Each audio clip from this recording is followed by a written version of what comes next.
Analysis, Kethvar demanded. Their hull appears to be constructed from some kind of reactive armor matrix, the science officer stammered. It's absorbing and redistributing our energy attacks. But the technology required would be impossible, Kethvar finished.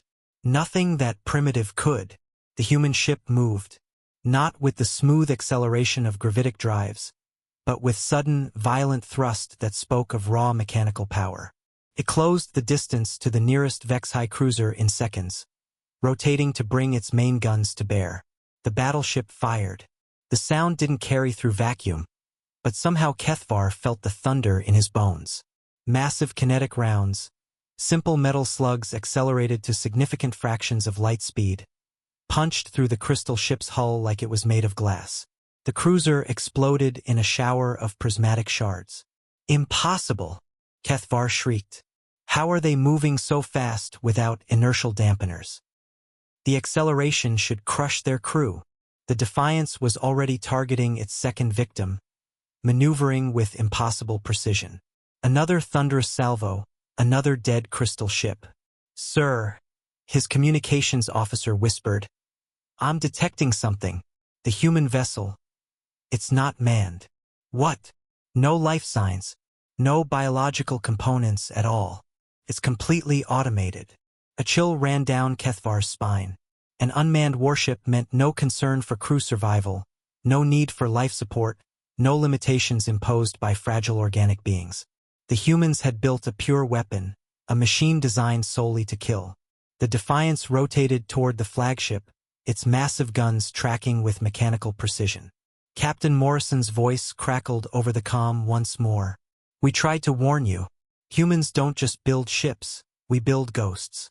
As the first kinetic round screamed toward his bridge, Admiral Kethvar finally understood why this species had survived on such a hostile world.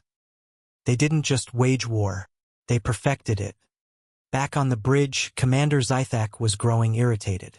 The human vessels had somehow disappeared from their sensors entirely. Where did they go?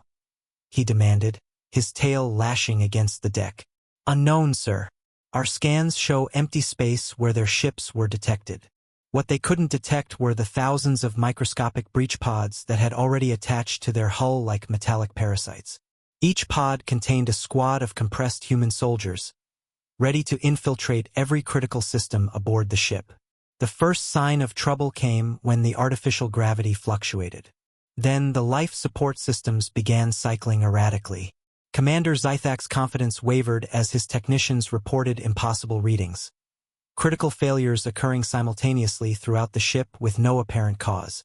Sir, Vrex's voice had lost its earlier smugness.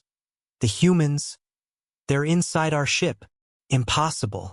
Our sensors would detect any intrusion. Not if they're too small to register.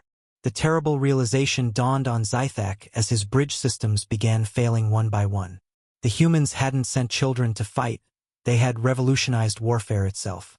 While the Corvians had focused on building bigger ships and stronger weapons, humanity had learned to fight from within, turning their size disadvantage into the ultimate tactical advantage.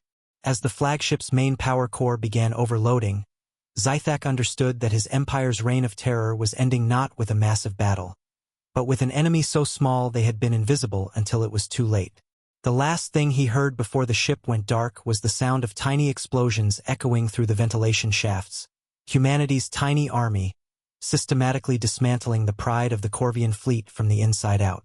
In space, no one could hear them laugh.